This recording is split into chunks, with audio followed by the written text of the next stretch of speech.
телевизор, самостабиль, самосыздықпен ұйықтаймыз.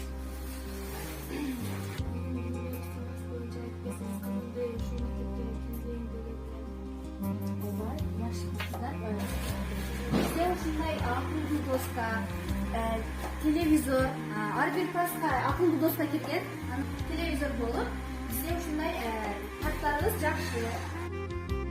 Ушундай жумуштар бар. Окуучулар курткаларын чечип, сабакка активдүү катышышат. Bizde ушундай шарттар бар. Эгер мамлекет болсаңыз, эркегиң кадам ашырып, кызыңыз бизге келет. Ачпаңыздар.